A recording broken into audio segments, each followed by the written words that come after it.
So, Acho, is Lamar Jackson being too quiet amid criticism? Absolutely. Too quiet for you?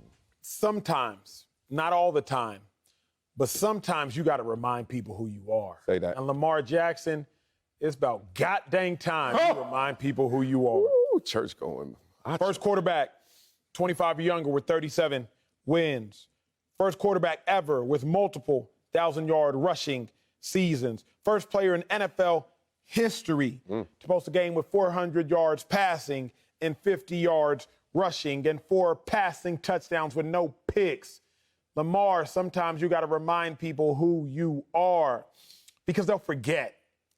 I think about Aaron Rodgers when Aaron Rodgers said, hey, my worst years are your quarterback's best years. We thought that was outlandish. Surface level, seems like it. But then I did my research. I went digging. Aaron Rodgers' worst year that he was referencing, he had 26 touchdowns, 4 picks. At the time, Dak Prescott's first year, he had 23 touchdowns, 4 picks. Remember that year for Dak Prescott, 23 touchdowns, 4 picks, 13-3? He got an MVP vote. Aaron Rodgers, 26 touchdowns, 4 picks. They drafted Jordan Love to replace him. Sometimes you got to remind people who you are, Lamar. Remind people that you were simultaneously a top 6 passer and a top 6 rusher at the same dang time. I be passing, I be rushing.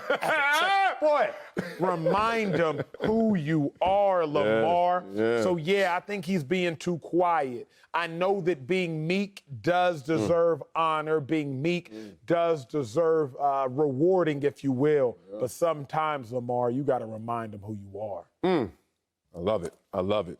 And I love the fact that I don't approach things that way. And I love the fact that Lamar is not approaching it that way. Because talk is cheap. Imagine Lamar Jackson goes out there and tries to talk his way through this. Remind people, squeaky wheel gets the oil, all that. Talk isn't going to save you. Because think about it, there's only 3 populations that always exist. It's the ones that are for you, and they don't want to hear it because they're already for you. They don't need to hear it. And it's the ones that are casual, on the fence, trying to still figure out who you are, Lamar Jackson. Words won't move them either because they need to see it on the field. And then the ones who are against you, trust me, no matter what you say, futile attempt of convincing them.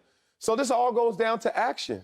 As Marshawn Lynch said, it's all about action, boss. In this situation, say nothing and do everything. Say nothing, do everything if you're Lamar Jackson. Because if not, you get caught and you get suckered into the talk trap. And we see it all the time. Every single offseason, somebody has lost weight. Every single offseason, somebody is working out harder. Every single offseason, somebody is better than ever. Ezekiel Elliott comes to mind and talking about how I'm leaner and meaner. And then you see him on the field, you're like, what was that? If you're Lamar Jackson, you have played your way into this conversation. Now don't talk your way through this conversation. Continue to put up greatness on that field, and that's how you handle this situation. Talk is cheap is a lie. Okay, let's go. It's a lie. It's not a lie. Again, it's changed, it's morphed, it's a lie. Talk is cheap is not inaccurate, it's incomplete. Because talk is cheap for me, but expensive for them. Let me hear it. It don't cost Lamar Jackson anything to hype himself up. But it's going to cost the Ravens a lot more money once they realize the hype that Lamar Jackson has occurred and accrued by everybody listening. I often think about Kobe Bryant and Tim Duncan. Yes. By literally every metric, Tim Duncan's a better basketball player than Kobe Bryant. Like, y'all go home and look at the stats. Like, disregard your affinity for the late, great Kobe Bryant like we all had. I, too, was shooting fadeaways, yelling Kobe.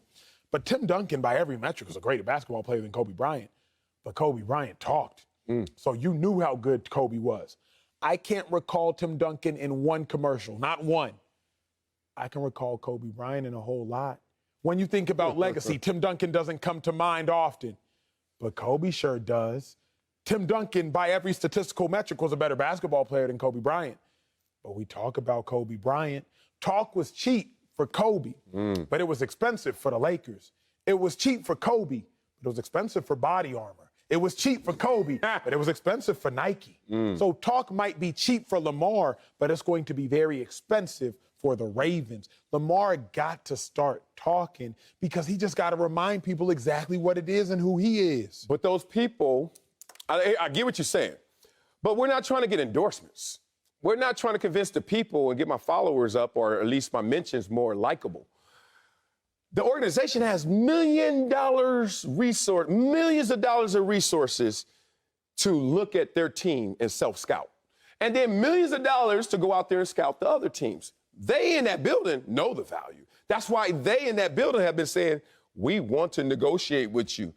The owner has come out and said, Lamar Jackson, if he wants to play it this way, can play franchise and make $60 million a year. The owner said that. So when you talk about Kobe and Tim Duncan, tremendous example. This is why I think it's different than even what you said. Everything you said, and let's add this layer. Tim Duncan never won back-to-back championships. Why is that important? Because it reminds me of me in terms of like back-to-back success. If you're a meteor or if you have sustained success, it's way better than this consistent roller coaster, good, great, good, great. Duncan won 5 over, 3 decades? Kobe won 3, went away, won 2, went away. And that was greater in impact because it was like, whoa, whoa, the meteor came back. And I think that was the biggest differentiator between Kobe and Duncan, back to back to back, and then back to back versus Duncan. Here, where'd Duncan go? Over there, island, over there. You get a little fatigued, and I've seen it with players in their careers. Like maybe a Frank Gore. Imagine like Frank Gore has all this, and all this, and you're like, where's the boom, boom, no dynamite. So I look at this situation, if you're Lamar Jackson, one, you don't want to talk too much because you haven't won it all. Like, you imagine if he really pushes for Lamar Jackson. Then they're going to say, that's all you care about? You don't care about the team? You don't care about the championships? Lamar, you got to just play your way through this one, and then everybody going to end up talking for you. That's true, too. People will eventually talk for you, but sometimes you got to light that fire. I hear you. Don't you think, based off what you've seen over the last 2, 3, 4 years, you can get fired from a sports profession or any profession based off public outcry and public backlash? Big time. Cancel culture, right? You can get fired based off of it. Yeah. We've seen players get released after things got exposed to the public and there was outcry. Yeah. We've seen suspensions be extended because of public outcry. We've seen television hosts be fired because of public outcry. If you can get fired because of the public, then you too should be able to get hired and paid because of the public. So what I'm saying is, Lamar, let the public know. We are inherently lazy. We just believe whatever people tell us at face value. True.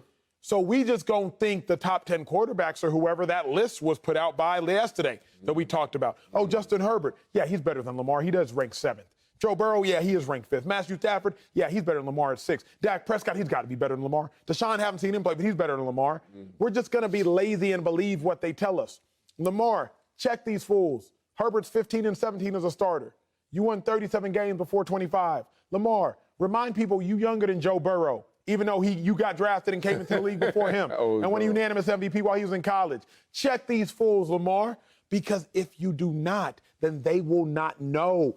Until Aaron Rodgers said that his best season was your best, his worst season was your favorite quarterback's best seasons, we were just like, yeah, Aaron Rodgers is pretty good. But when he said that, I literally had to start looking. Wait, Rodgers' worst season was a season in which Dak Prescott had an MVP vote based off worst statistics. Lamar got to check himself. Oh, man.